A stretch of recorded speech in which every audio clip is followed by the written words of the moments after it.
Hello, welcome to our parent workshop. We're talking tonight about marijuana and your teen.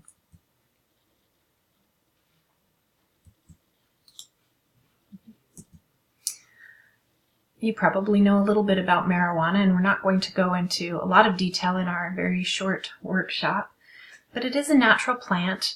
It's getting a good reputation right now for being a medicinal plant that you can use for everything that ails you. But tonight we're going to talk about why it's not a good thing for teenagers to use marijuana. You might be aware that it's from the plant Cannabis sativa. There are strong forms and higher potency forms of marijuana. In general, we call it marijuana, but all cannabis products contain a psychoactive or a mind-altering chemical called THC. How are our teens using marijuana? Tonight I would like to show you some vaping devices and different things that kids have access to because it is a retail recreational use drug now. Of course, it trickles down and ends up into the hands of our teenagers. It comes in edibles. Zoot products, for instance, is a name brand of different THC products. They have sent me a collection of goods I can show you tonight. Drops and things that they add to, you can add to water or any other beverage. Candy, mints, and more. Most of our teens at the Wahluke High School are using vaping devices, and they're using shatter or wax or dabs in their vaping devices. That is a concentrate that can have up to 95% THC. Marijuana has been engineered to have a higher THC than ever before, so the joint of the 1960s would have had about 6 to 10% THC, and our kids have access to these concentrate forms that are nearly 100%, and it's a lot. Our kids are having marijuana kind of marketed to them as the hip, cool new thing to do, different than the 60s because it is more dangerous, but just like the big tobacco playbook where they start having doctors advertise how it could be good for you, you find cannabinoid oils and lotions and all sorts of different derivatives and products that are being marketed specifically to the general public, but the kids are partaking in these things. There's flavors that parents would never be interested in, cartoons and toys and different things like that that you can't argue is for adults. It's for a youth market, because if youth can buy into it now, then like tobacco, they can be a lifelong audience for it. Market, I mean.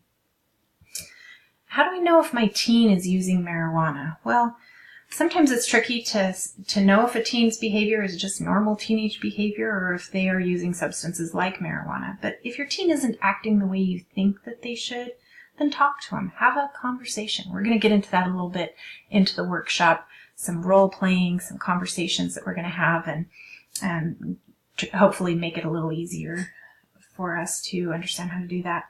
If you find paraphernalia or other indicators, then it could be time to talk to a health professional or a primary care doctor before a problem gets out of hand. But your teen might likely even be deceitful about what's going on, but as long as we keep starting that conversation and opening the doors for conversation, we'll have more success. These are some other signs that might be red flags.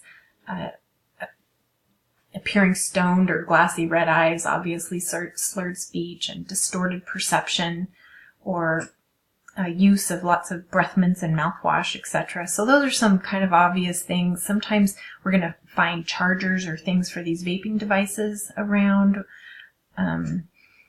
Maybe they're vomiting irregularly and doesn't make any sense. Maybe they have some classes that they're failing, or they've stopped doing the activities that they normally used to enjoy.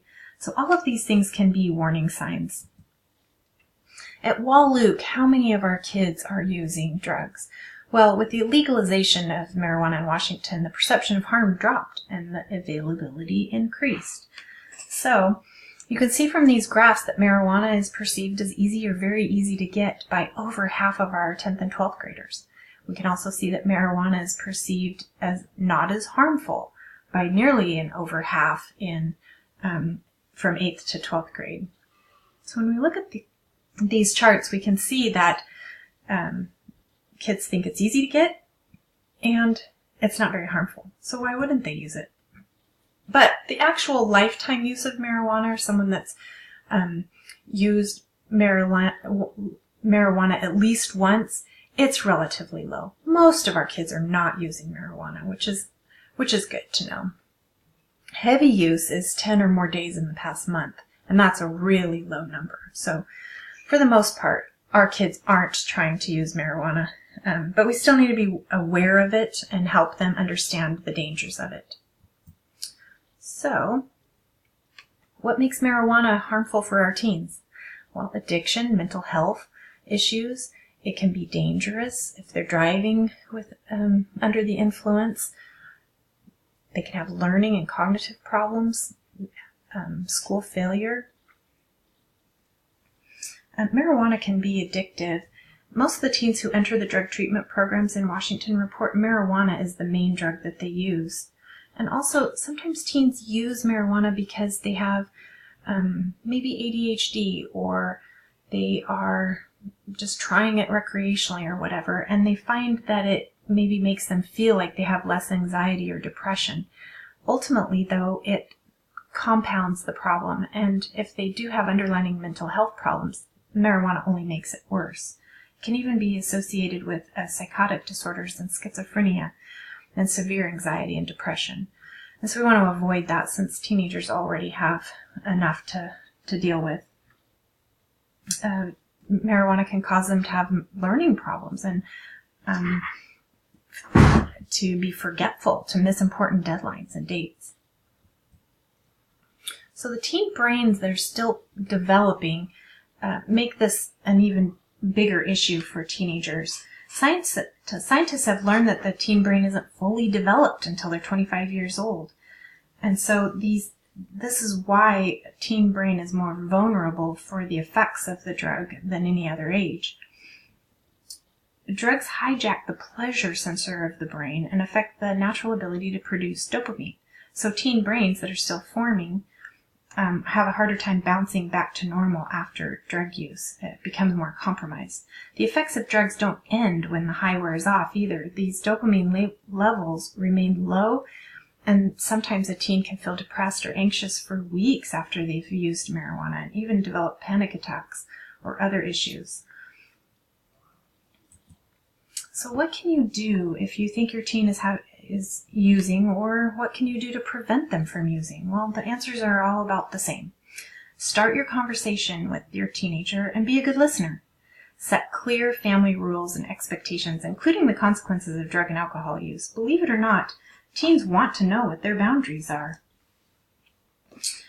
Get to know your teen's friends and their parents as well. Monitor or supervise your teen's activities and know where they are. They don't want to be babysat, but they want to know that you care. Help your teen deal with peer pressure. That seems to be a big problem. And talk often about the things that are happening in your teen's life. So now I'd like to role play with each other a little bit and pretend we're having conversations with our teens so that it can get really comfortable. And the idea is taken from Partnership for Drug-Free Kids, where families can find answers for all sorts of problems about early initiation of use. Their premise is to have a conversation, not a confrontation. So let's role play using their 10 tips. The 10 tips that they suggest are: show your concern, keep a cool head, be direct, watch your tone of voice, let your teen know that you value his honesty, and try not to be defensive. Talk about your own memories, show your love, set up and use family meetings, and give lots of praise and positive feedback. So we're going to do that, the role playing, but let's first give you one more slide about some resources. The Washington Recovery Helpline can help you or your teen with any addiction recovery issues. There's some great websites to go to, starttalkingnow.org and National Institute of Health, NIH. offers lots of resources for families just like you. Let's get to the role play.